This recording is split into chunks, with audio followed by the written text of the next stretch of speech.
ভাবে এরকম মানে গণতান্ত্রিক যে কোনো দেশে কিন্তু এটা একটা হাস্যকর ব্যাপার, হাসির একটা পাত্রে পরিণত করেছে এই সন্ত্রাসী শেখ হাসিনা।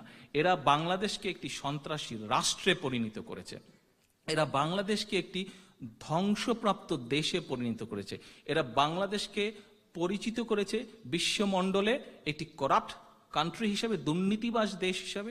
এরা বাংলাদেশকে পরিচিত করেছে বিশ্ব দরবারে একটি খুন গুমের দেশ হিসাবে।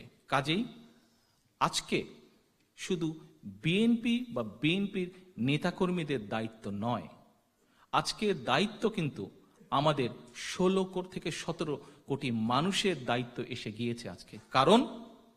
কারণ এই যে ঢাকা ইউনিভার্সিটিতে কয়েকদিন আগে যে ঘটনা হয়ে গেল, এটি তো এই পরিবারটি তো বাংলাদেশের একটি পরিবার, এবং এই ধরনের ঘটনা কি শুধু ওখানেই ঘটেছে?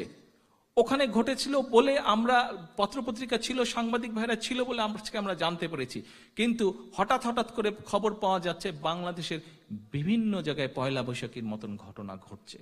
হঠাৎ করে খবর পাওয়া যাচ্ছে বাংলাদেশে আজকে আইনের কোনো শাসন নাই। আইন একমাত্র কাজ করছে কার জন্য? যদি আপনি একজন লিগার হয়ে থাকেন। আজকাল মানুষ যোগ করে একটি কথা বলে, কি বলে?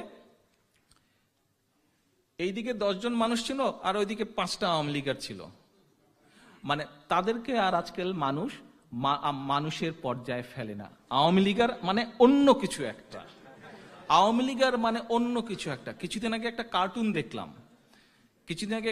দেখলাম, দুই ভিখারি ভিক্ষা করছে।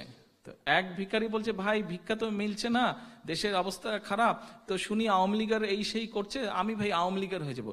ওই লোক বলছে, তোর কি মাথা খারাপ? তুই কি আর মানুষ থাকবে না, তুই আওয়ামী লীগার হয়ে যাবি? মানে আওয়ামী লীগারটা একটা গালে পরিণত হয়েছে। তারা নিজেদেরকে নিচে নামাতে গালে পরিণত হয়েছে।